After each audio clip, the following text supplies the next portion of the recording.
Okay, guys. Hopefully you can hear me.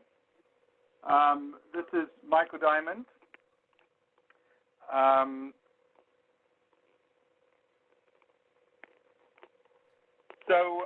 like to welcome all of you to this presentation today and discussion with Rishad Tobaccowala.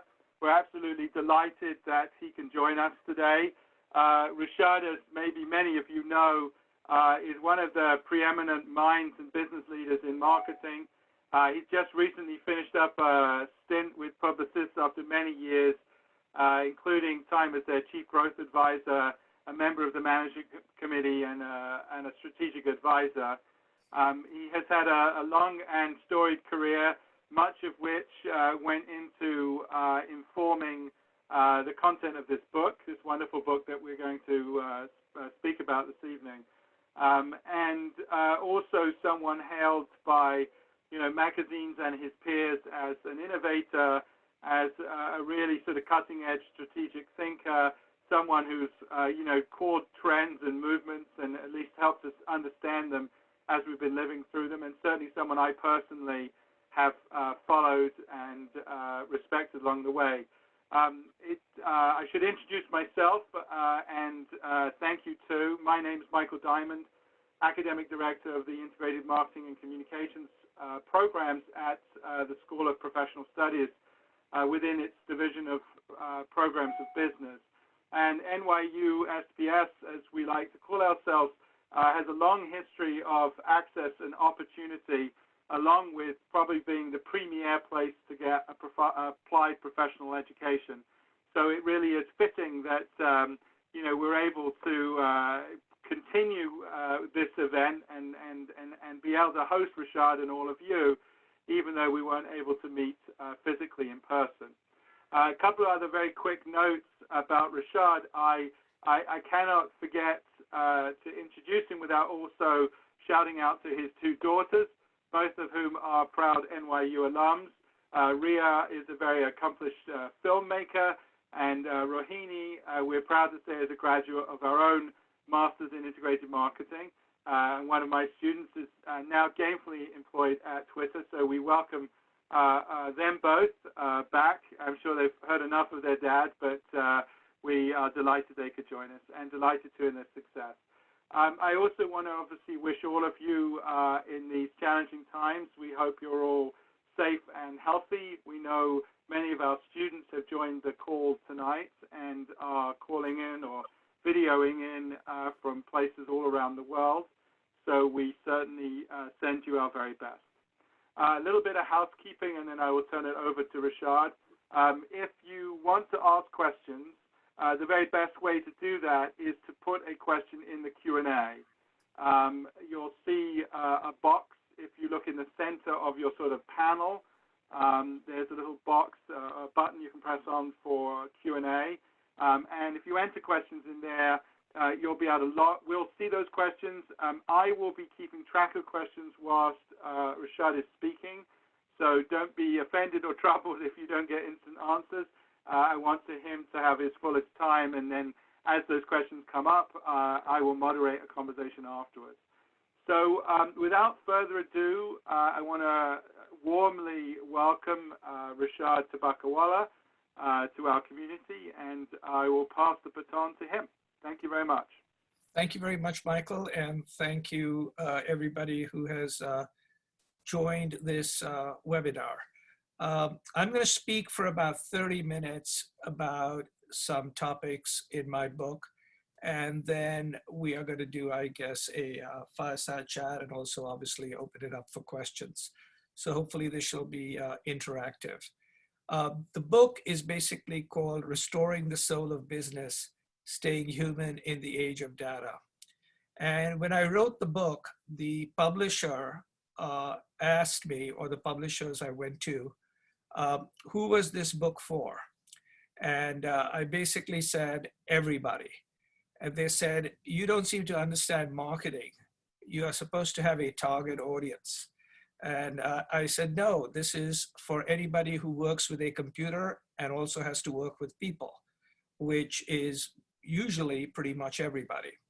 So whether you are a professional who is joining this with many, many years of experience, or as a majority of you all probably are, either students or recent graduates, what I'm going to say is equally applicable whether you are starting your career or whether you are in the middle of your career or whether you are ending your career, because the focus is not on the industry or your tenure, but what it is like to be both a human being, working with other people, and working in an age of change. So the premise of my book is to help people see, feel, and think differently about how to grow their companies, their passions, and themselves. So even if you're not in a company, if you have a passion or a team, you can grow that or you can grow yourself. In what I basically call times of demographic, technological, and global upheaval. And this book was published on Jan 28th. And recently people have asked me whether I knew what was going to happen, because this book seems to be more relevant since it talks about how to manage change when there are global upheaval, technological change, and demographic shifts, all of which we're seeing, and obviously the global upheaval with this virus flu that is going around.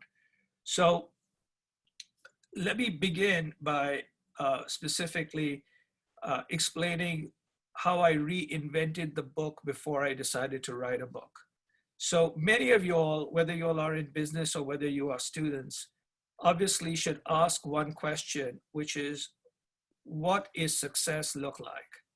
And in many ways, the question I asked my publisher is, what does an average book sell? How many books does the average book sell, a nonfiction business book, in its entire lifetime? And a book lasts for 3-4 years. It's a hard copy and paperback and obviously available in Kindle and Audible, etc. All of that, all countries over many years, how much does a nonfiction business book on average sell? And the number was surprising. It's somewhere between 3,000 and 5,000 copies. That's it. So you write a book, you spend a couple of years writing a book, and the average, which means you've got a 50% likelihood of selling less than 3,000 and a 50% likelihood you might sell a few more. And so I asked myself something differently, which is, why does nonfiction business books sell so few copies?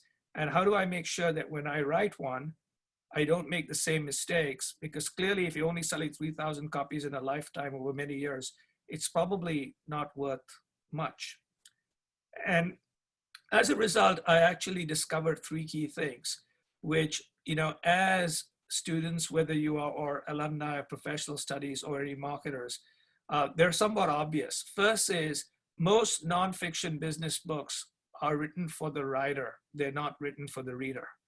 So today, because you can self-publish, whether on Amazon or Ingram or wherever, people basically decide after a business career that they want to write a book. They write one, they self-publish it, and they've got themselves a book. Nobody actually wanted them to write a book, but they wrote one. And then once they've got it in their basement because there's no way to sell it, because it's not in any bookstore and they don't have any money to market it on Amazon or online. The second is, for those of you who've read nonfiction business books, most nonfiction business books should have only been 1 chapter long. It's the same chapter that's repeated 12 times, which is why most books you can read the first chapter and you're basically done. And third is, the books are filled with irrelevant, outdated case studies, because from the time you start writing a book to the time it comes out, it tends to be about a year to 18 months to sometimes 2 years. And so I decided to write a book that was reinventing the book, even though it was in a book form. So think about traditional books being a compact disc with 1 good song. That's usually the way, unless you bought a Beatles compact disc, most CDs were in the pop and rock world. You bought an album and for 1 good song. And that's the way most books have tended to be. So instead, I decided to write a book like a Spotify playlist. And a Spotify playlist means this has got 12 very different books all in one book. It's 12 different songs, but they're connected with a theme, very much like a Spotify playlist would be connected. And the theme of this book is the story and the spreadsheet. So that's what connects the various chapters. So think of this as a Spotify playlist book where you can read any chapter in any order. So if you were to get the book and you open it, and if there's any particular chapter you like, you should just read that chapter. You don't have to worry about anything else. So it's a modern age development. So it's a new type of marketing.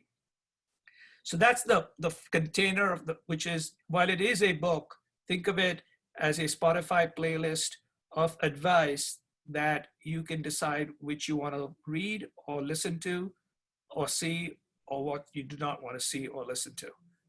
With that being said, what are some of the things that I talk about in the book? And what are some of the key themes that you should be aware of?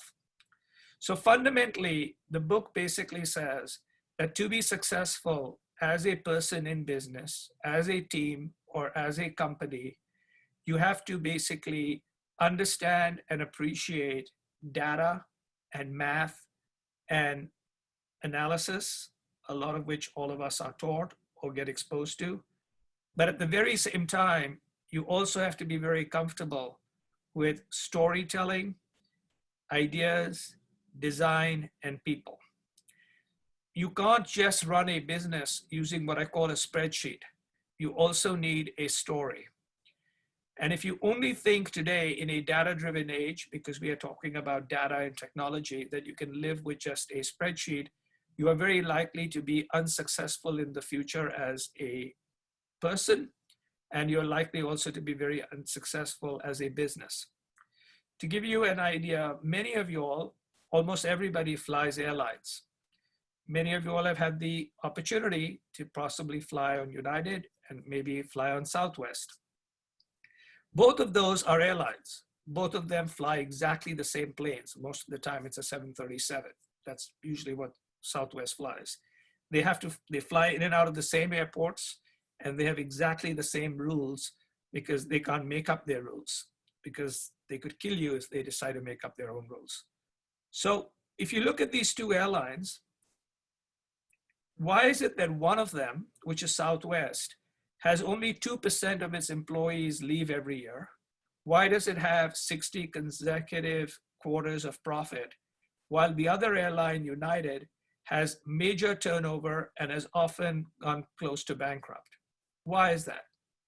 The reason is because at Southwest, in addition to making sure that their planes are safe and land on time and that they manage the cost of fuel, they spend a lot of time on their employees. So when you go into a Southwest plane, you begin to realize that the employees are fun, they do interesting things, and therefore they're happier.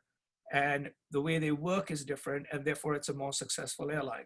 So it's an airline that marries the spreadsheet of the business and the story of the business, which is what Southwest stands for, its people and its culture. If on the other hand, you decide you only want to think about the spreadsheet and not worry about the story, you end up like Wells Fargo. So Wells Fargo is a bank that for the last 4 years has basically lost massive amounts of market cap, has had 3 CEOs because they decided that they only wanted to make the numbers. So at some particular stage in that company, people basically began to open fake accounts. They opened accounts because you were incented. The more accounts you opened, the more money you got. So they started opening accounts. So someone walked in and before you knew it, you had an account whether you wanted it or not. And then at some particular stage, they began to open accounts with dead people's names. And as a result, it has got into a great amount of trouble. So that's a business that's unlike Southwest. It's a business that only cares about the numbers. And look what happened. On the other hand, if you only care about the story and you talk about how cool it is and what a fantastic place it is and how everybody enjoys themselves, you end up with a company like WeWork. So WeWork was a company that mystically was worth $60 billion and is likely to now go bankrupt because they didn't actually care about the business of business. They were making up a story and they were fantasizing about a particular story. So fundamentally, in the future, to be successful in a world of data and technology and change, you have to remain human and think about ideas and people and connect the two. That's the fundamental concept of the book. And I set up 3 reasons why that might be difficult today. One is there's too much math and not enough meaning because people are constantly talking about data. I'm sure you'll have many classes about data. In your business, you talk about data.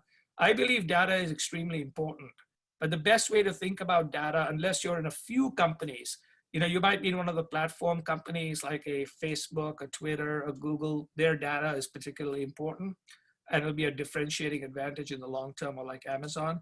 But in most companies, data is as important as electricity, which is you cannot run a business without electricity. But you do not hear about people saying we are a better company because we use electricity better. And so we have to be very careful that while we are living in a data-driven age, very few companies are going to be able to separate themselves on the way they use data. And so one of the things I worry about is people are too fixated on mathematics and not enough on meaning. And my first chapter shows how to actually extract meaning from mathematics in a very interesting way without knowing any math and without knowing any data. And some of you all may know, most of you all may not know, but I have an advanced degree in mathematics. So I'm not an anti-math person. I believe in math, but I think sometimes there's too much math, too little meaning. Another reason we've had issues, and interestingly, I wrote a chapter on how do you manage cultures in an age of screens, not realizing that we were going to be living in this particular world. So increasingly, many of us are working in distributed workplaces. We may work at a WeWork, we may work at home, we would work, even if we go to an office, we sit wherever we want to sit, we sometimes don't see our bosses. So how do you manage cultures in distributed workspaces? What are the challenges and what are the opportunities? Is another chapter in my book. And a big part of that, what I tell people is that sooner or later, you have to look at people, and where you can, you want to try to meet people in person. Obviously, these days we can't do that because it's very hard just through an electronic screen to build relationships and to get people to trust you. In fact, one of the interesting things is with Zoom, you can actually build better relationships than you could with maybe Slack or email or chat, because it's very important to look at a person and see what their, how they are and what their mannerisms are. And finally, a third chapter, which also talks about some of the issues. So I set up these issues where there are all these screens, people are struggling to manage cultures, there's all this math, and people are figuring out, where do I get meaning? And the third one is this. Many of you all have started work, will start work, and some have been in work for a long time. Here is a statistic, which is actually a true statistic.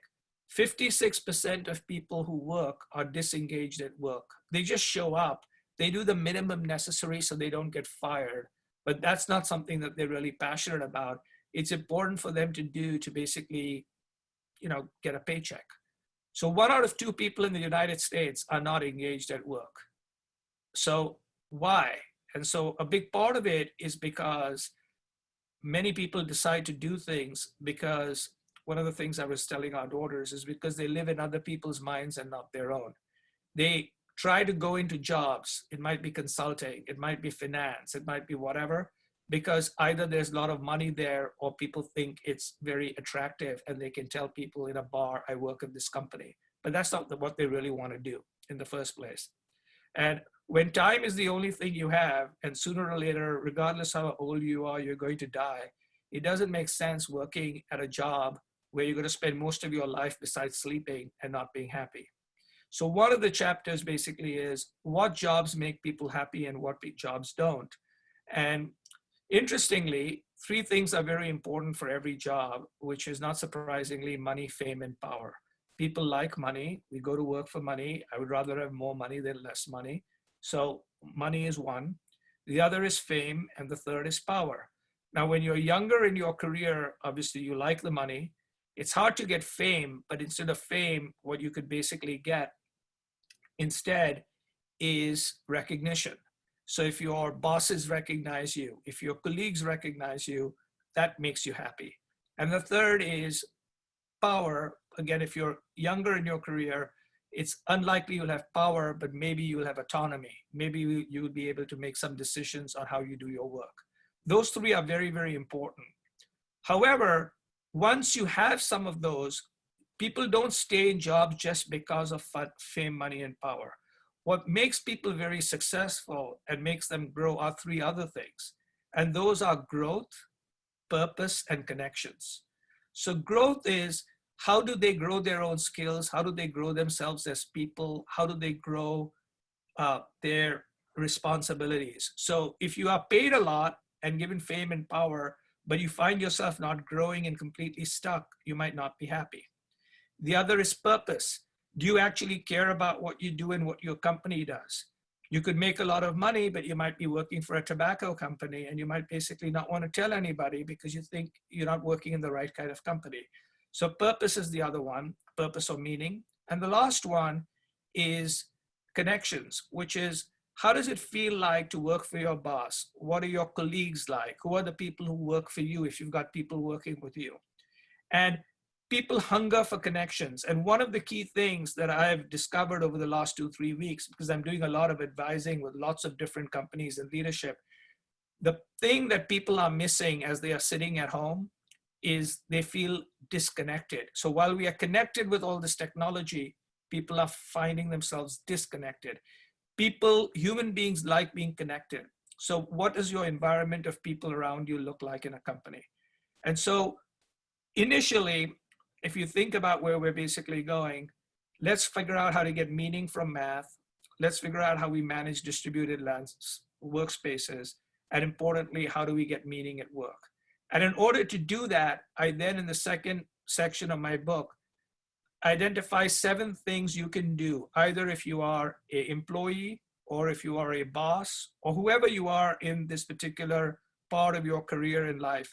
There are 7 things that over the years I've discovered that people do, and I've read lots of books and I put them on what people can do to make themselves successful. And for you, since a majority of you all would probably be younger and are students or early in your career, I would basically say the ones that I would like to point out are the following 3. One is odd when you stopped being in school or you're about to graduate or you're in school.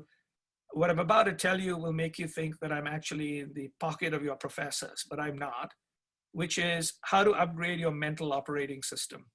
One of the most important things to do is to keep learning. Why is that? Because the average career for most people will be 45 years. So most people, when they come out of school, will be somewhere in their early 20s. They are likely to work at least till they're 70 years old, which is 45 years. The average company stays in the Fortune 500 for 15 years, which basically means an individual's career is 3 times longer than most companies will survive. And that's the rate of change that we're living in. And if you think about the world a month ago versus the world today, very, very different. If you think about the world 7-8 years ago or 10 years ago, very different. Today, almost all the stuff that you are using, whether it's an iPhone, social networks, Uber, none of those existed a decade ago or 12 years ago. And so you're constantly facing new things. Most of us spend a lot of time worrying about 2 things, which are important, which is, do we exercise, do we move enough, and what do we eat? Because we're always worried about our health and our weight, which is what I call our physical operating system. And the physical operating system is extremely important because if you are unhealthy, you die. If you catch a virus, you die. So obviously it's extremely important to look after your health, which is the physical operating system. But what separates you and me from a monkey is not our stomachs, it's our minds. The reason monkeys are monkeys and humans are humans are because humans discovered fire. Because we discovered fire, we could actually heat our food. And because we could cook our food, we use that extra energy to build our brains. So we should spend as much time on how to build our mental operating system. Because if you don't learn and if you don't understand how to exercise your mind and what goes inside your mind, and you just spend all your time exercising your body and figuring out what goes into your stomach, you will be a very healthy, good-looking idiot, which isn't exactly helpful to anybody. So you need to do basically both, which is basically upgrade your mental operating system. And there are 3 key ways to upgrade your mental operating system.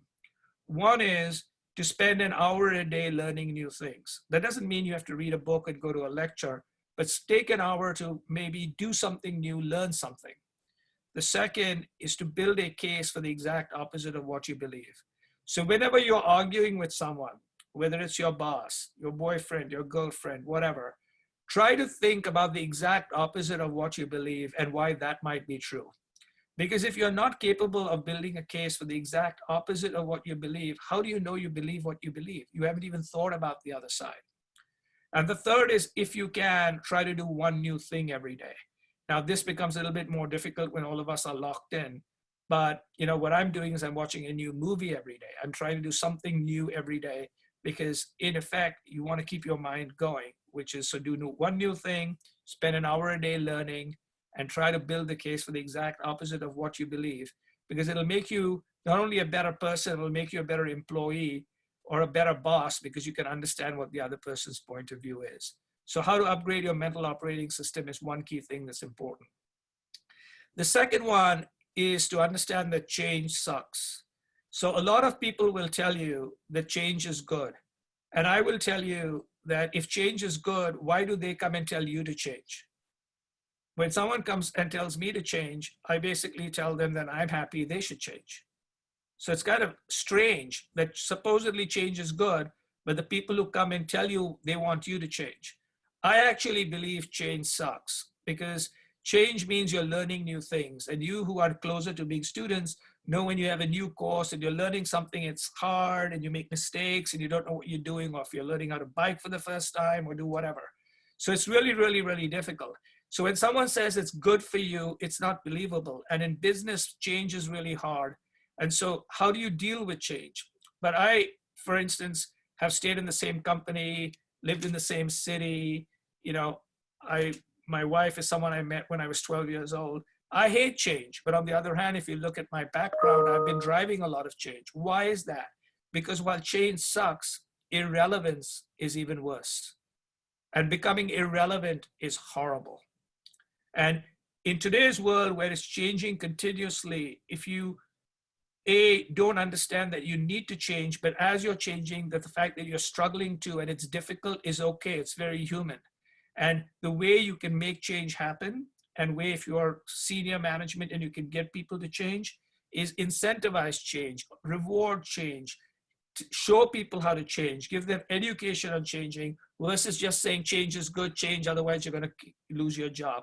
No company changes that way. No people change that way. So I have a chapter on change. A third one, which is very, very important for you all, is a chapter called In the Future, which is today. Companies will work for talent versus talent will work for companies. So we are living in a world where half the economy has a greater supply of people than there is a demand for people. But since most of you all are associated with, have graduated from, or are going to graduate from a very good university, which is NYU, you are likely to be in a position, even if it might be hard to get a job for a few weeks, you're going to be in a position where companies need you more than you need companies. I wouldn't behave arrogantly with companies, but keep that in mind. I truly believe that the reason companies succeed is very much why a sports team succeeds. A sports team succeeds because they have a disproportionate share of talent that is united against a common goal. So if you happen to have great talent, like the Chicago Bulls did in the 1990s, or the New York Yankees have done for many years, or New England did, if you've got great talent united against a common goal, you can actually win disproportionately. So I believe successful companies get a disproportionate share of talent. And so in the future, it's going to be very important to understand that talent is key. But you as talent have also got to understand that how do you market yourself? So in this particular chapter, I basically come up with an exercise which everybody should do, which develops 9 words, 3 words that describe your niche, 3 words that describe your voice, and 3 words that describe your story. You come up with 9 words to use as a way to sell yourself and to also filter opportunities. For the last 20 years, outside of myself, many people across business, because I've been working in business for 40 years. So 20 years ago, I was old enough to actually advise people, including major marketers, major business people, have followed this model on how to actually build a successful career. So that's another chapter. So another thing that I would do is how to build a successful career is a chapter in the book, how to manage change, how to upgrade your mental operating system. And then I would end with a chapter whose title my wife actually hates, but I think it's a really great title. It's called The Turn of the Table. And yes, the third is a piece of shit. So to a great extent, we often sit in rooms and meetings and in offices and on campus, and we're sitting around a table and there's something brown and moist, and we think it's a brownie, but it's actually a piece of shit. We know it's a piece of shit, but we won't talk about it. It's very, very important if you are successful in a company or in any kind of relationship, you actually tell people the truth. You may find it, you may say it elegantly, you might like Mary Poppins, have a spoonful of sugar to make the medicine go down, but you've got to tell truth. Because if you don't tell truth, it's very hard for you to be successful and for companies to be successful, because companies where there is no truth are fear-filled companies. People who do not have relationships where there's truth basically are liars. And so to a great extent, you have to basically build this into both your life and into your business, which is called the third on the table. I will end before I run out of time with a final thought, which is leadership. I believe that every single individual, whether you are a student or 45 years into business, is and has the ability to be a leader. So a leader is very different than a title. A title is something that is given to you, but people don't follow titles. They follow leaders and they follow voices of leaders. And it's very, very important to basically recognize that even if you're coming out of school or you're just 2 years out of school or 3 years out of school or 10 years out of school, you are basically a leader. Even if there are like 6 levels above you, you are a leader. So everyone is a leader, because leadership is not a title. It's a task. It's not sort of a job description. With that being said, what are successful leaders? And successful leaders have 5 things in them. And the first is they have capability, which is they actually know what they're doing. So whatever you do, whether you're at school working on a course or whether you're at work doing your project, you need to actually do it well. So work at it.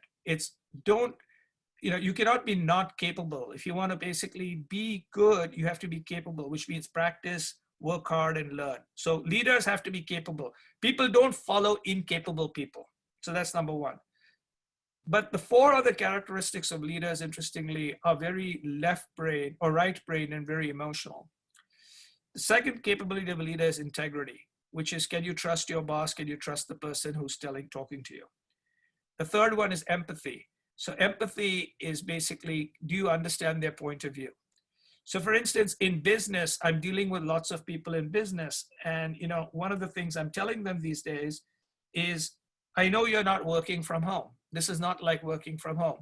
So almost everybody who is listening to this is at home, or their mother's home, or their father's home, or somebody's home.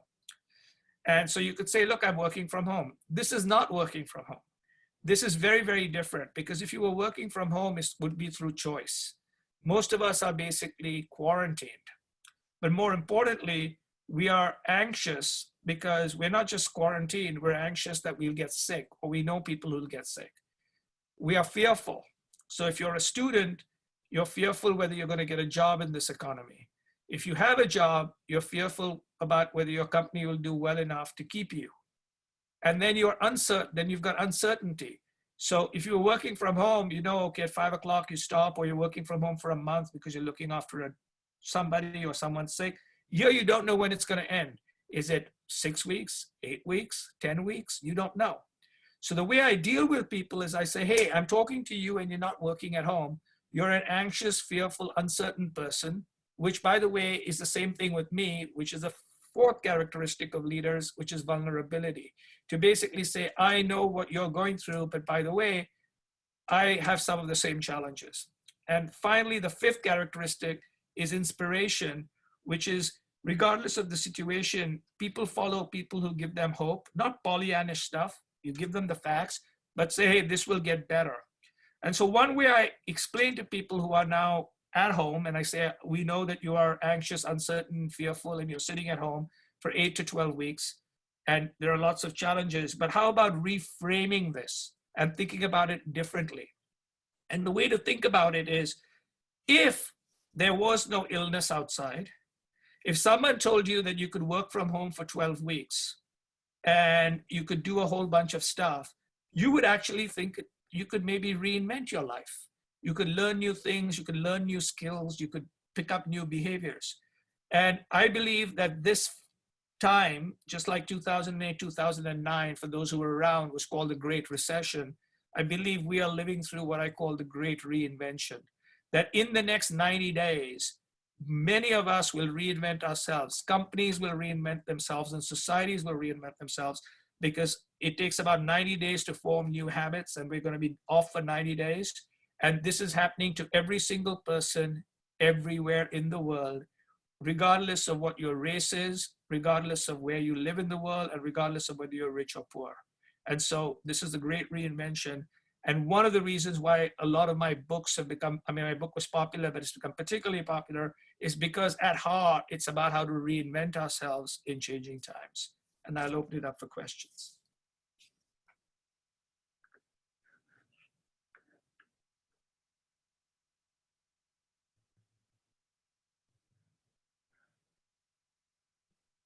Michael? Can you guys hear me okay? Coming through?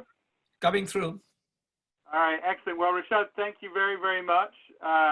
Really enjoyed that perspective. I think when we first met, or early on, you talked about this book as a self-help book, and I think I really have a much better sense now of how you were thinking of a book. This was probably 6 months or more ago, and how critical that is as both a way to position a book, but also the way that people engage with this kind of content. It has to mean something to you personally, so it definitely touched a few nerves for me.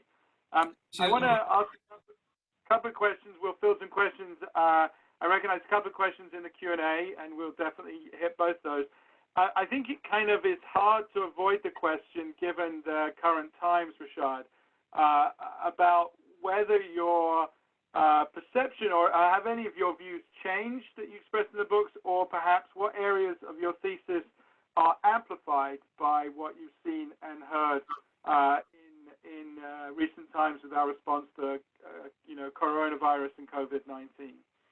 So most of the my beliefs and sort of suggestions in the book have been amplified by these times, and actually are more true than they were even before, because in effect they're emphasizing on how to build relationships and teams and have meetings when you are in distributed workspaces, which is one thing that we're doing. The second is how to grapple with change, and all of us don't like this change that's been imposed on us, right? And we feel terrible about the change. And this is a change that we have been forced to do. So how do you deal with change? That's another one that is accentuated. And the third one, which is basically accentuated, is these 5 characteristics of good bosses are also the way you actually need to behave when you're talking to anybody. And this is also what leaders look like. So, to a certain extent, when you look at the governor of New York, you basically begin to see that he has these 5 capabilities. And when you look at certain other leaders, until 2 days ago, you kind of wondered whether they had any of these 5 capabilities. And I won't mention them, but there's some famous leaders we have that don't seem to be having these things about empathy and vulnerability and integrity.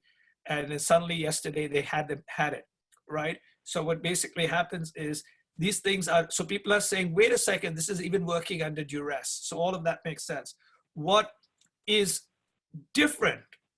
There is one place that is different. And the one that is different is, until I thought this book was that, I really believe that because talent was going to be extremely important, that talent was always going to have the upper hand in half the business. In half the business, talent was not going to have the upper hand. So what happens is, if you're a Uber driver, or you're basically working at an Amazon warehouse, or you're a TaskRabbit, you don't have much control. But on the other hand, if you're a database engineer, you're basically a creative designer, you have more control. The only difference right now is, I think, because we're going to come into an economy which I sense will be weak for a bit of time, that the talent that was uh, like more sophisticated may have a slightly harder time. And the talent we were not looking at is actually going to basically unionize and it's going to have a better time. So for instance, today, the only reason our economy is working is not because people like me are planning strategies or plans with other people. It's working because of doctors. It's working because of Amazon warehouse operators. It's working because of people working in grocery stores. It's working because people are delivering stuff. And that group of people has basically been underpaid, undercared for. And they're now basically saying, what the hell is going on? And so to some extent, in my book, I basically sort of say these people will do better than these people, and I'm not exactly sure that's true anymore. Yeah, that's a fascinating thought. I hadn't really, thought that through. And there are a lot of questions I think we all have about how much this experience is going to actually reshape permanently, the way we all operate. Before we started the meeting formally, you had some interesting thoughts, I think, around, behavior shaping, and I imagine you had put some thought to that in terms of how to drive change. Maybe you'd share some thoughts about how permanent you think some of these changes or some of the insights, how deep will they settle? So what has tended to happen is, unlike 9/11, which occurred on one day and primarily impacted the United States and parts of the Middle East, and unlike the recession, which did affect 50% of the people in the United States and some countries, this is something that is impacting everybody, and it's for 90 days or could be longer. And habits and behaviors take 90 days. So I believe when we come out of this, there'll be a few things. People aren't all going to just hang around online. People are going to go to bars. There's going to be a lot of human interaction, etc. But there'll be a certain amount of things. I think there'll be more people spending more time working from home. Not all the time at home. They'll still go to work, but there'll be. So if you are in the commercial real estate business with lots and lots of real estate, you may basically say people aren't going to want to live there. Businesses aren't going to have as much space, for instance. I think the airline business is going to be smaller. I think the cruise business is going to be smaller permanently, right? That it's not that cruises are going to die, but cruises will never be as big as they were before because people are going to sort of say, hey, if I'm in a cruise, I could die or I could never be let off the boat, things like that. So there are certain industries. Then there are certain things that I think is going to happen. So for instance, looking at some of the invitees and knowing, because both Ria and Rohini were at the school, your school is extremely international with a lot of people from Asia, including a lot of people from China, right? One of the things that's also very interesting, which I'm thinking about, is whether the numbers are right or not, Singapore, Korea, China has done a better job of mitigating this than Italy or the United States. Today in the Wall Street Journal, I saw two very unusual articles. One is all the masks and all the expertise that China is sending to Italy, right? And they actually, when they ship it, they basically say from China to Italy, and then the wording are from like operas, Italian operas. So they're basically coming in as heroes, right? And so to a great extent, what you're beginning to understand is, and obviously there's, every country has propaganda, the US has, China has, India has, etc. But you're beginning to also people basically say, what is it about certain societies versus certain societies, right? And it's a very interesting thing. So there'll be that change, which is extremely important. And there's right now, for instance, if you are not a Chinese or a Singaporean or a Korean, you cannot come back into that country. You have to be a resident or a citizen. And when you come back as a resident or citizen, they put you for 2 weeks in quarantine and they put a bracelet around you and they see where you're going. And if you step out of your house, they charge you $35,000 the first time, and the second time they kick you out from your citizenship. It's a very different way of operating. So it's one of the very interesting things, I think, in addition to people's behaviors and businesses changing, I think there'll be that. And I also believe from a society perspective, remember, all of us were arguing whether there was $1 trillion was affordable for universal health care. We just spent $6 trillion. And now we're talking about spending another $2 trillion. So when someone basically says healthcare is unaffordable, I think that argument is over. We have now understood how important healthcare is. We've understood how badly equipped our hospitals are. And the only people who are saving us are doctors and hospitals. I think that's going to change too. Yeah, so I mean, building on that, one of the questions we had was, this lovely phrase you've introduced about the Great Reinvention. One of our participants was asking a question of whether you could give an example, perhaps from prior incidents to crash of 2008 or even further back, where you felt that you saw some reinvention coming out of that. I mean, what lessons have we learned from the past? So, one of the key, there are some lessons that we've basically learned from the past from sort of reinvention. So one of the, when we came out of the 2008, 2009 recession, what people don't realize is there were 3 or 4 companies that were formed because of the pressures of the recession. So one of them that was formed was Airbnb. Because people, literally, there was formed where people said, I have no place to stay, I got to find some way to make income. So some people said, I have no place to stay. Other people said, I have to find ways to make income. So they said, can we rent out a room in our house? Can we rent out something? And that's how an entire business got formed, which was number one. The other one was a lot of people saying, we do not trust big banks and big governments, big banks anymore. And so to a great extent, what you're also seeing is young people today, and unfortunately, young people, one of the NYU professors at another school, Scott Galloway, he basically says between 2008 and today, what you've basically got is a major redistribution of wealth from young people to old people. Okay, so what basically happens is young people today, because of what happened in 2008, 2009, and coming out of the recession, couldn't build careers well enough. And as a result, to a great extent, they don't trust banks. They don't trust traditional companies. It's one of the reasons why newer brands, right? Like in any particular, new brands are doing better than old brands. It's why Dollar Shave Club succeeded, why versus Gillette. So people's behaviors have changed coming out of that. New companies like Uber and Airbnb have come out of that. So one of the things to recognize, in addition to our behaviors changing, we will have certain expectations and emotions, and new companies will come to form, around those. So let's turn a little bit to some of those, specific companies and industries. And one of our participants had a question about, if you were thinking about the industries or the companies that might emerge, where would you be placing bets these days? So I would basically place bets on the following. So my next piece that I'm going to be writing, besides the Great Reinvention, is the great pause is equal to the great acceleration.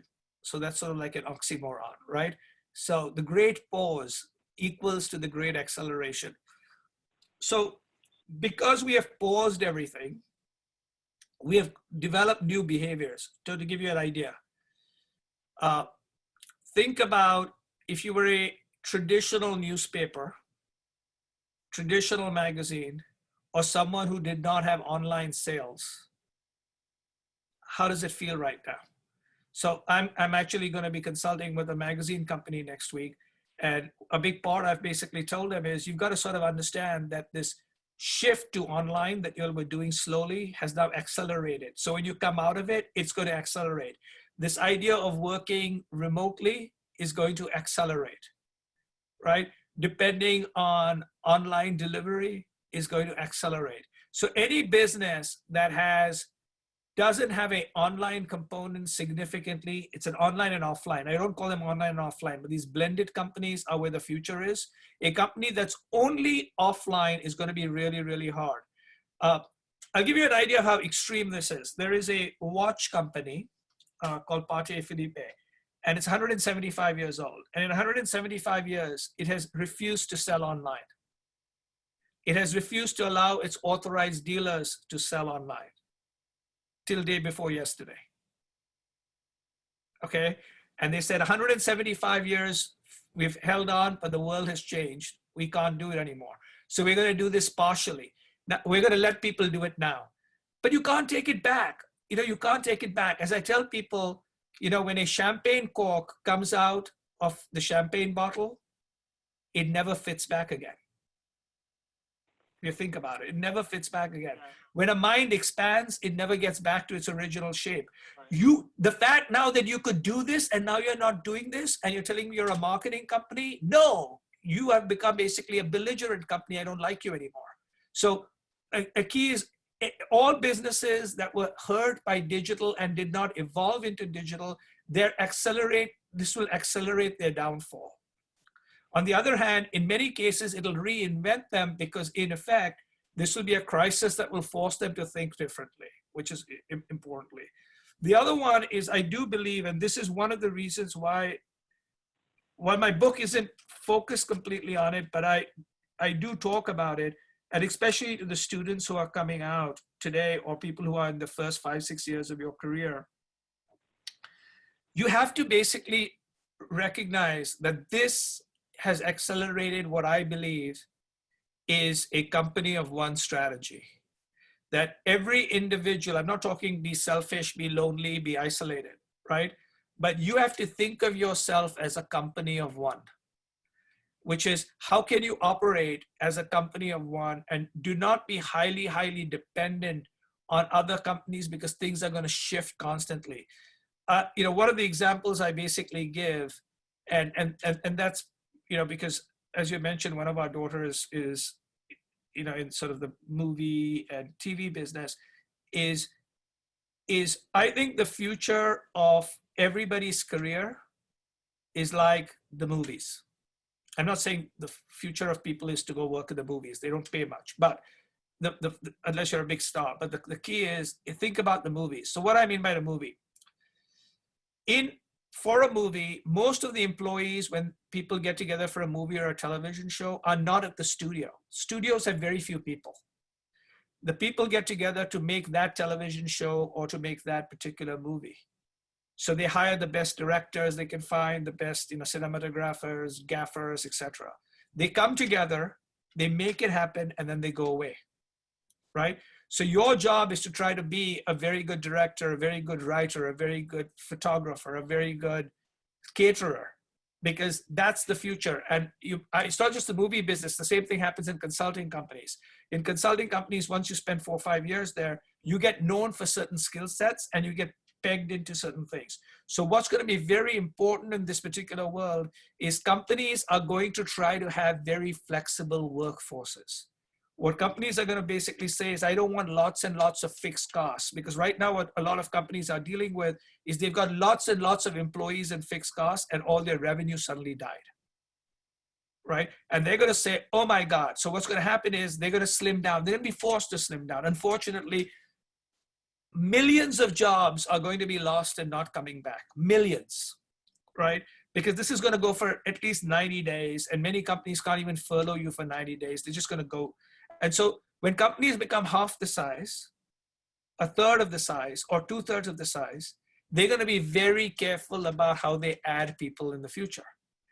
And when they need it, they're going to add it as temporary workers, as contractors. And the good news is contractors get paid more than employees often, and on our basis, you get paid more. But on the other hand, you don't have the permanence of working in a company. So you have to think about the future. I do believe is we have to operate as companies of one. I'm not saying that's ideal, but if you operate as a company of one, you have optionality in your future, because the days of working permanently in a large company, I think, are over.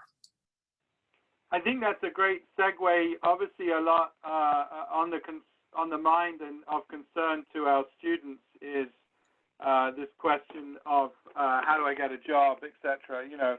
And how do I prepare myself well for the marketplace. Can you elaborate probably on two areas? One is this idea you were just beginning to develop about what kind of work people should be thinking about preparing for themselves, and also this question about building a fulfilling career. Yes, I think people are both interested in the material, how do I get a job, but also, how do I ensure at the early stages of my career that will become a fulfilling career? Sure. So the first thing to recognize is this is not in my book, but there is a blog I write, and people can find it. If you just Google me and say 10 career lessons, so 10 career lessons and Rishad, it's something that you should read, because what I've done is I've basically answered this question, but I've given 3 answers. I've given an answer when you're early in your career, an answer when you're in the middle of your career, and something at the end of your career. So in your early of your career, which is if you're just coming out of school, my first piece of advice is very strange and unusual. It's called find the least sucky job you can. Okay? You're coming out of school, get yourself a goddamn job. You do not really know what the hell you're going to do in life. You don't have purpose, meaning, and vision. And when people say, I need to find myself, you'll find yourself at 5-10 years from now. You ain't going to find yourself coming out of school. Just get the least sucky job you can, right? And by the way, all starting jobs are sucky jobs, because if they weren't sucky, someone else would do it, but they give it to all the young people to do it. So find the least sucky job you can. So early on in your career, find the least sucky job you can, learn as much as you can in that particular skill set. But then you start basically starting to think in your stuff, what makes you actually happy when you're doing that job? There are components of every job that you like a lot, or you might like parts of. Can you do more of that in your company, or why is it that you're liking those things? And then you take that and try it somewhere else. Do recognize, and this is the key thing I also tell people in their career, is do not make decisions on 6-month time cycles, okay? One of the key things that young people do, and this is the only place where I sound like really old and like completely out of it, but maybe I'm not, is people make decisions like they're gonna like die in 2 years, which is pretty ridiculous. Unless someone told you you're gonna die in 2 years, you shouldn't make decisions that are about changing jobs and changing things every 6 months. It makes no sense, right? Because if you've got a 45-year career, you should think about decisions every 3 years. So you get 15 big decisions, career decisions you make every 3 years. It doesn't mean you have to change a company every 3 years, but you have to think about it every 1,000 days. So if that is true, when you get your first job or whatever job you have, break it up into 3 one-year periods. The first year, you learn as much as you can and don't worry about whether you like it or not. The second year, you figure out what you particularly like and what skill sets, and you teach other people. Third year, you kind of do it on remote control while you try to figure out what your next job is. So that's the way to basically do it. Now, with regard to industries, again, because the least sucky job, the thing that I will tell you is, as much as early on you don't have this choice, but where you can, try to join a company which you feel proud of saying you work at that company. So there are 2 companies, and there's a company that pays you more and a company that pays you less, but you don't like telling people you work at this other company. Take the company that pays you less that you feel proud about, because your emotion will make you work better. So I think that's great advice. I obviously, with many of our students, they don't necessarily have all those choices, but it's great counsel. And I know a lot of people are concerned still about this gig economy that you were kind of describing, or the world of individual teaming. I guess what you're talking about, individuals coming together with specified skills. I think that still feels quite. And we had a few. And we had a few questions around that, but maybe I'll move on. We can come back to. There were several questions coming in about this balance between, or some sense of math and meaning, in the sense of the juxtaposition between technology and the value of sort of embracing and understanding technology, but also concerns about what impact it might have on our social interactions, and this idea of these personal connections, which in one way, shape, or form you've emphasized in the book. You know, those things, are they going to disappear? Are they becoming less important? You know, do they get to a point where the AI is too creepy? You know, how are you feeling about that sort of shifting balance?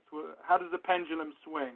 So, you know, starting with the math and meaning, the thing that we have to recognize that I believe that there will always be a combination of the two, as long as we ourselves do not have our brains replaced with chips, which, you know, maybe 100 years from now, when people in Silicon Valley are talking about singularity and there are a whole bunch of chips in our minds, then maybe, you know, the world will change. But as long as there are what I call human beings, so the way I look at it is the math part of it, the AI part of it is silicon, data-driven, and digital.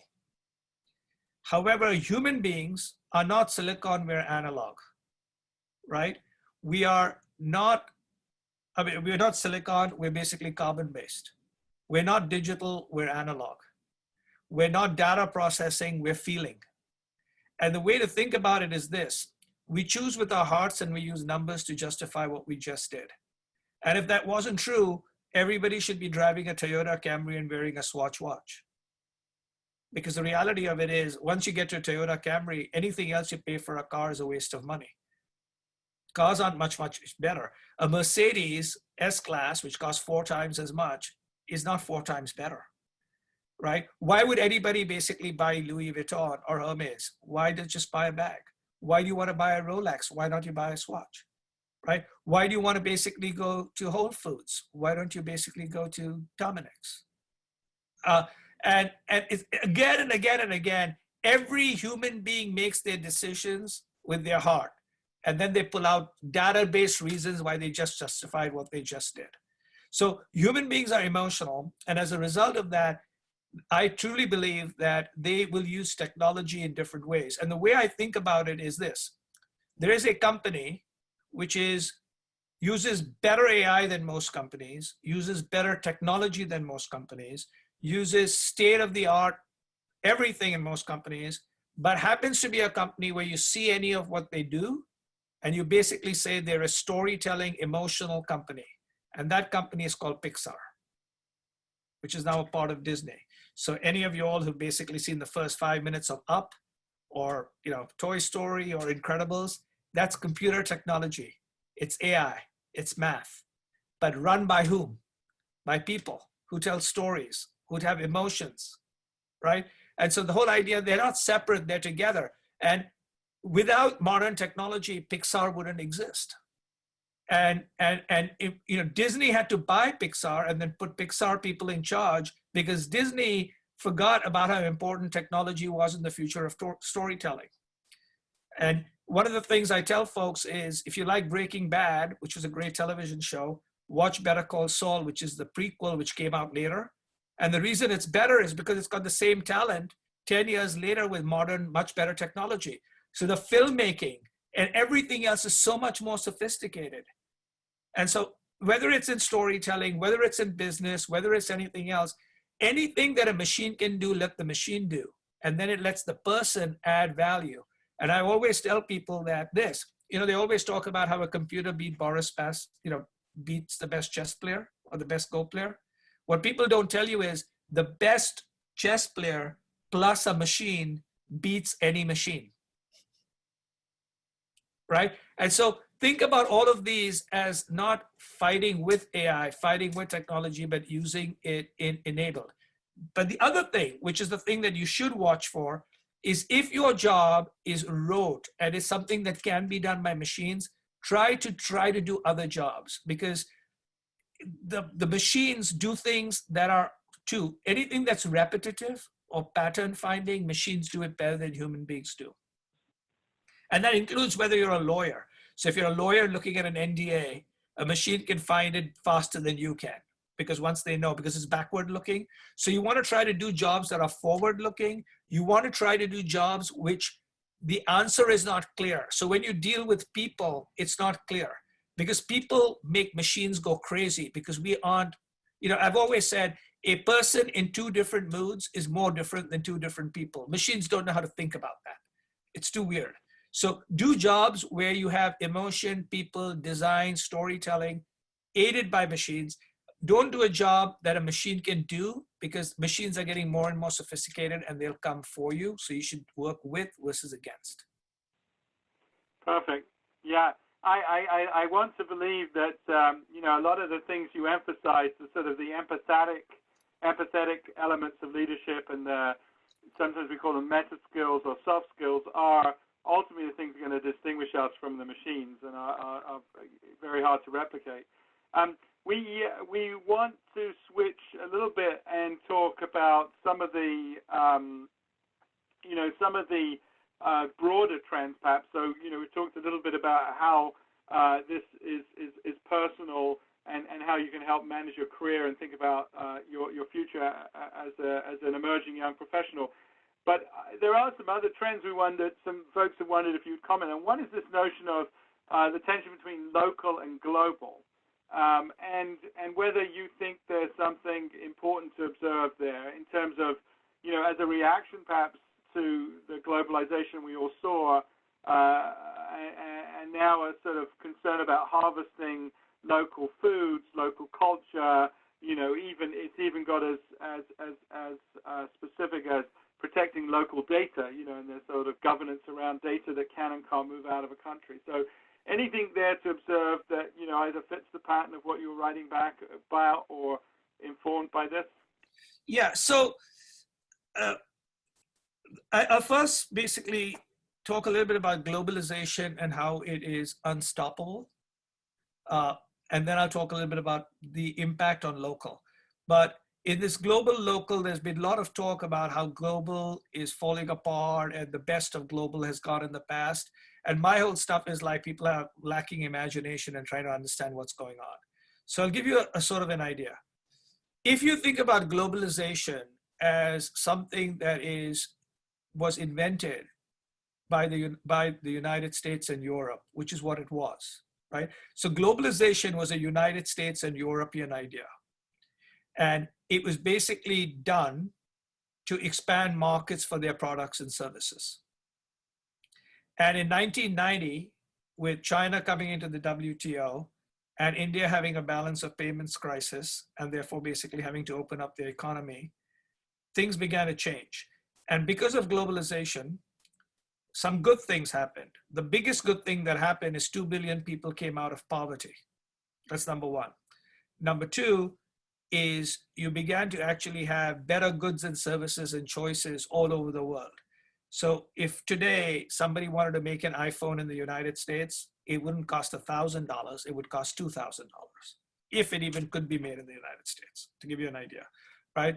On the other hand, it's very unlikely that, Italian and French design could be made in Japan or China. Japan has design. But so there's a very interesting thing.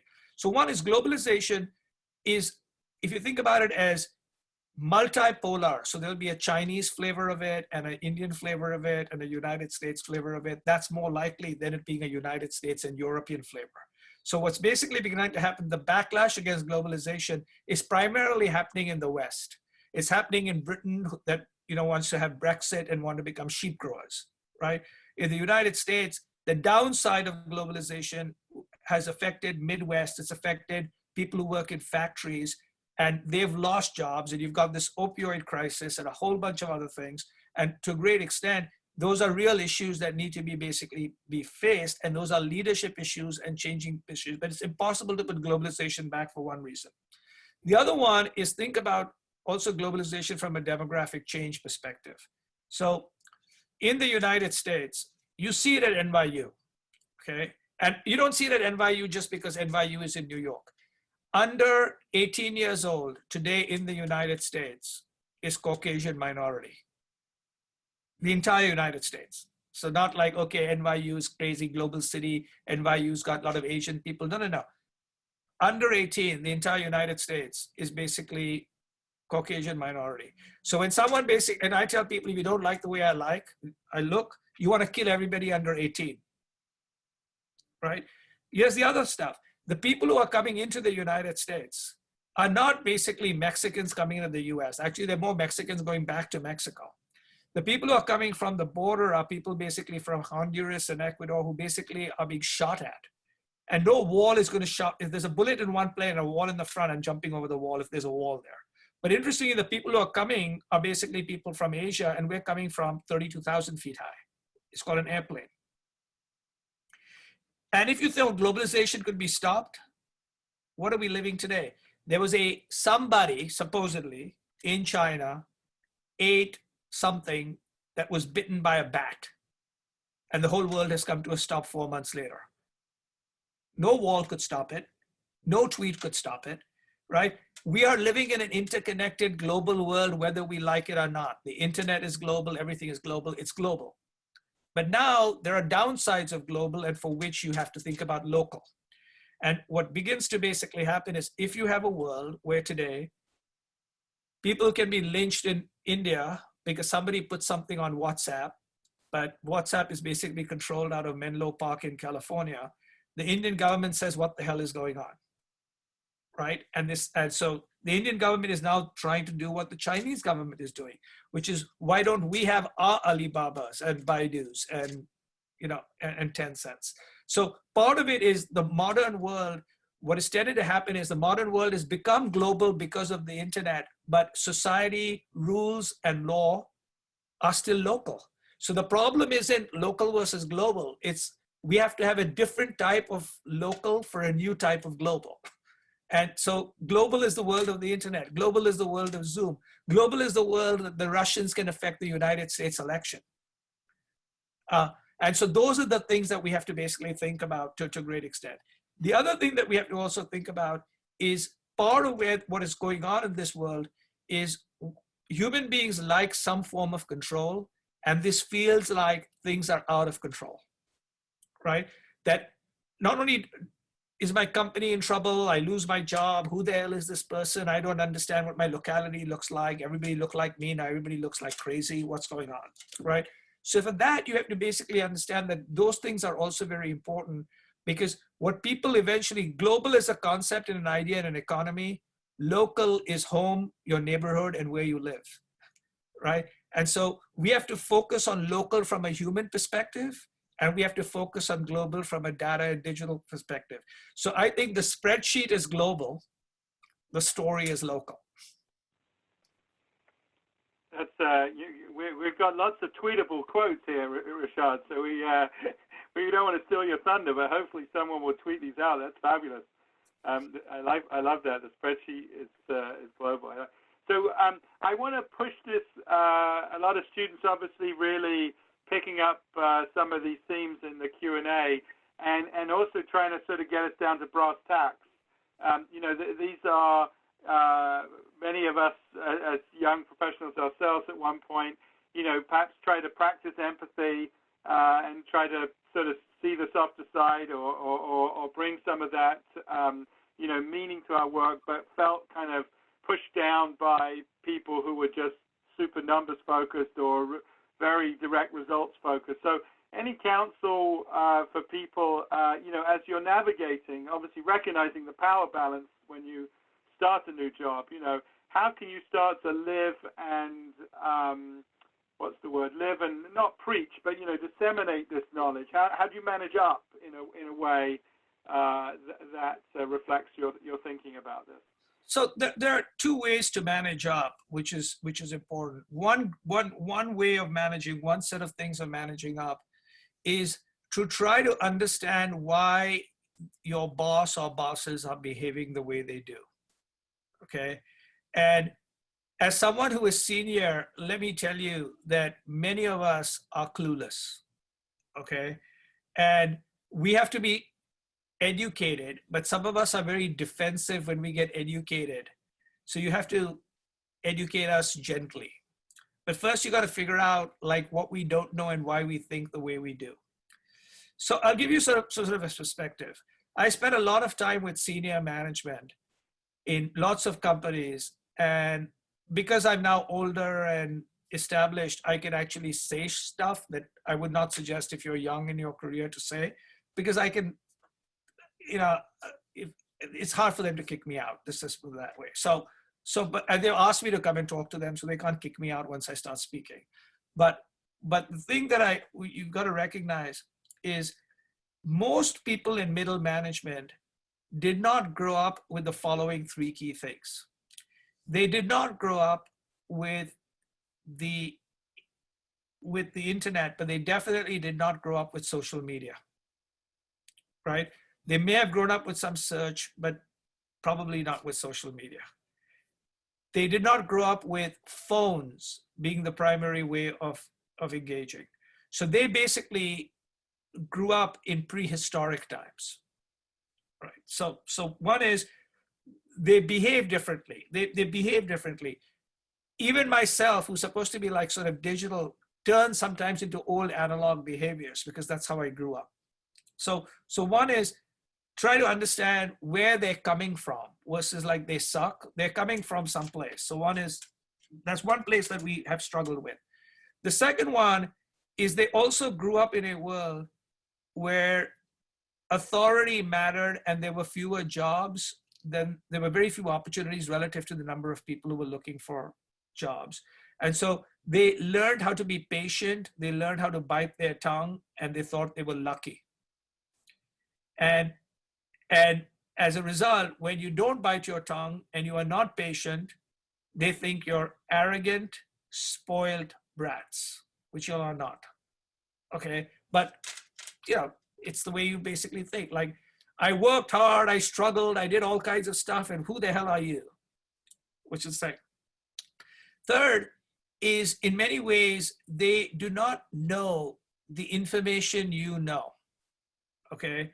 What I mean by this is I sometimes go into a company and I say, I want to show you something.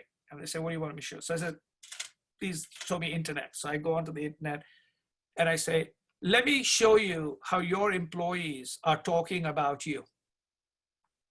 Okay, so I pull up Glassdoor or I pull up Fishbowl and I show them a conversation about them going on in their company, which everybody in the world can see online. And it freaks them out because their stuff is, oh, they're even comparing salaries. I said, yes. So one of the things is we grew up in secretive times. So what basically happens is the young students compare and know each other, modern technology, different. And so when you say something, the first thought I have is arrogant brat. Right now, you might say, well, you're an idiot. But I have some, you're an arrogant brat. So first, try to understand where they're coming from. And they're coming from a place, because unless you can understand where they're coming from, it's really hard to engage with these people and show them the light, because they'll go defensive. Okay, that's number one. Number two is when you are providing them a pushback, make sure that you're pushing back not because you don't want to do the work, but because there's a better way or you have something proper to say. So for many years in my career, people told me to do stuff and I wanted to push them back because it was too hard to do. So I built up this case as to why I didn't want to do it. And I was basically in those days kicked in the pants and told, go away, you have to do it. Okay, literally, there was stuff that I hated doing and I was told, if you don't want to do it, leave this office right now. You will do it, okay? So part of it is, half the time, make sure that when you're protesting, it's not because you're gonna have lazy jujube or marshmallow. Okay, come on. If it's hard work, you gotta work. But often you have something better to say. So once you show that you're doing the work, make the example or make it outside of what you're talking about. So when I tell marketers about how they want to change their marketing, I don't show them examples in their own category. I don't talk about their own company because they'll get defensive. So I go outside to a different category and I talk about that. And then they get less defensive. And then I say, do you think any of that has anything to do with us or with you? Right? So the whole idea is talk about things in a different way. The other one that I do, and there's one of the chapters in my book, and this, by the way, all the young people here should be very good at, because I know our daughters are very good at. I don't know how they do it, so I'm sure everybody's good at it. But here's what it is. The ability to basically tell a story utilizing multimedia. So in my book, one of the chapters is called Inserting Poetry into the PowerPoint, which really is how do you use art and how do you use art in business to make your points? So, often you go into a conference room and someone will show you a video from a movie or something of the sort. There are ways of telling stories where you basically use stuff from YouTube and GIFs and TikTok and God knows whatever else, and be able to tell a story with your boss and it becomes funny, right? So in effect, what I always tell people is there's a very famous poem and it says, tell the truth, but tell it slant. Okay, which is if you want to tell somebody the truth, say it in a slanted way so it goes in versus right in the front. And by talking about different categories, understanding where they're coming from, you'll basically begin to have a human connection, and that's much more important than, boss, you don't get it, or you not speaking up. Yep, no, very, very powerful, helpful advice. I think we'll take a couple of more. Being online, watching the screen, it takes a lot out of you. This is the one lesson I've learned from working from home, actually how draining that being in front of the screen is all day. So we'll give our audience a couple more bon mots and wonderful thoughts, and then we'll probably draw to close. One question that I want to address or come back to that you were very deliberate, I think, and thoughtful in not dismissing at the beginning, which was you're not anti-data, you're not anti-math, certainly. And so there are questions here about how organizations can indeed embrace and drive a more data-driven culture in an organization. And perhaps I would frame it to you, a question I had wanted to ask you early on, which is, where do you see companies that you think have got the balance of math and meaning right? That they aren't, your example of Pixar is obviously a good one, but the math there is more of the math of CGI and the technology of CGI, not necessarily the math of business. So where do you see companies where you think who are executing, leveraging data, using analytics, but also really have this idea of sense making, as another author has called it, this idea of meaning making, perhaps? Perfect. So I'm going to, just to make it fun and interesting, I'm going to select 6 categories and give you a company in each of the categories and compare it to others. So I'll show you how broad spread this actually is. So obviously the movie business, I talked about Pixar as one, right? But the second one that I would basically say is in technology, the company that's the best is Adobe. So Adobe, which basically makes Photoshop and a whole bunch of other stuff, is that. In the category of retail, it's Warby Parker, if you're looking at like online sort of retail. And if you're looking at offline retail, it's Costco. Okay. In the airline business, I basically talked about, Southwest as basically being one of those cases. A company that has basically come back from being too left brain to being left brain and right brain is Microsoft with Satya Nadella, right? And the stock price has gone up 4 times, and he gave everybody a book called Growth Mindset on how to learn. And they now talk about people. They did away with stack rankings and a whole bunch of other stuff. So, it's sort of Microsoft is sort of another example.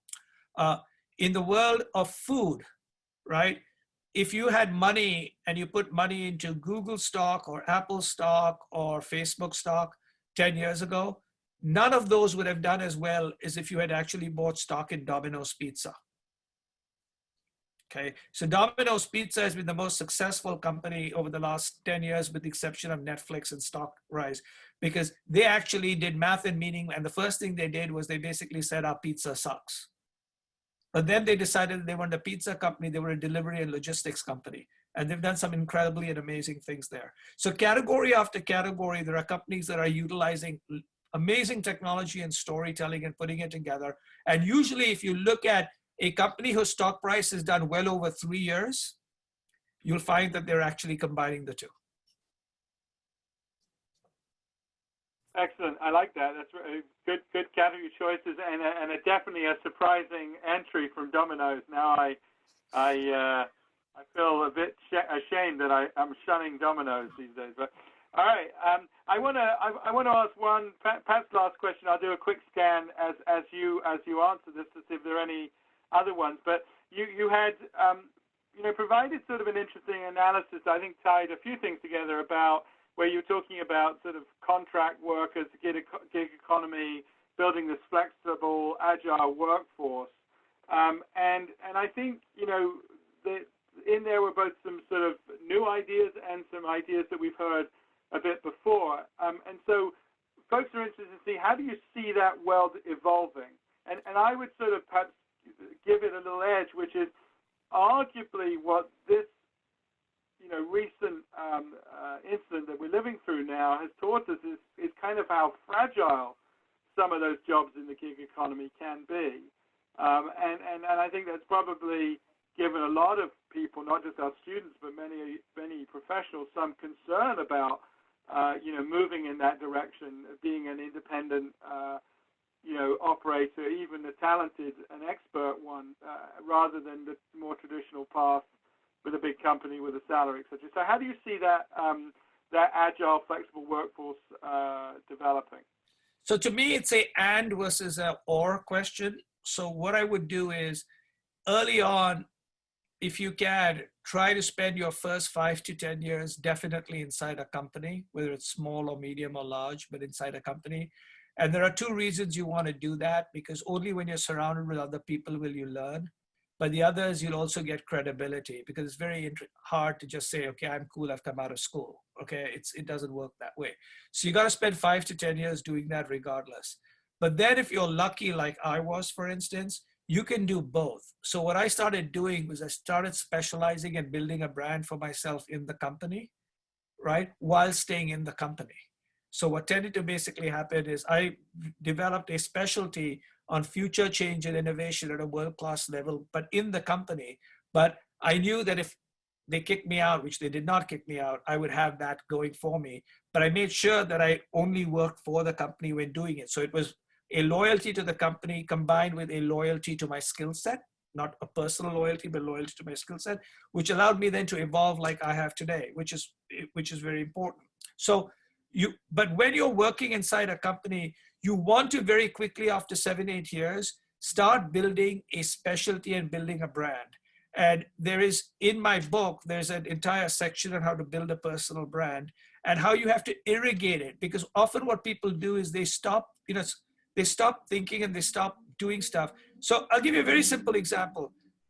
I worked for 38 years. I'm supposedly semi-retired, which I'm not, but I don't have a full-time job, if that makes sense, because I've now decided to be a writer and speaker, though I'm still very connected with Publicis. I have an office and everything, but I'm an advisor. So I could basically sit down and say, well, I'm now just going to watch movies, which I don't do. So I still basically work. I'm still writing. I'm still figuring out, like, okay, how do I promote my book now? I can't promote it the other way. How do I do my speaking engagements when I can't do it this way? What new skill sets do I have to pick up, right? And what's very interesting is your hunger for learning, even if you're in a company like I was for 38 years, does two things which are very, very important. Number one is it allows you to basically take bad streaks. If something bad happens at work, if you're constantly learning, you don't get messed up that much. You just say, okay, this is a phase. I'll be okay after 5, 6 months, right? So one of the reasons that I could survive 38 years in a company with many changes of ownership and lots of other things is because I always said, okay, worst comes to worst, I can do other things, right? So one of the key things is when I tell people on this company of one, is not to just work as one person. You ideally would be lucky enough to work with lots of people in a company, but you want to build skill sets. At some particular stage, you want to have the option. My basic belief is I always wanted talent working with me. In my book, I talk about it. I had the world's best talent working with me, and all of them could get better jobs outside. And I love that. And over time they did, okay, because they thought I was an idiot, but whatever. But I still work with all of them, but they did that. And the reason was I would always tell people, if you're working here and you're constantly increasing your external market value, means you got a good gig going, right? And so that's the entire thing, this parallel processing that, yes, you're working for a company, be loyal to the company, give to the company and obviously take from the company, but don't think that your company is like your mom and dad. If you have a good mom and dad who'll always be there for you. That's the thing you should think about. Yep. All right. Well, on the notion of a hunger for learning, I think, like a good professor and the amazing educator you are, Rishad, we're going to leave the students a little bit hungry for more. And thank you on that note for an extraordinary dialogue and really some, true wisdom. I don't have better words to say other than wisdom. And as the poet T.S. Eliot talked about, he said, after such knowledge, what forgiveness?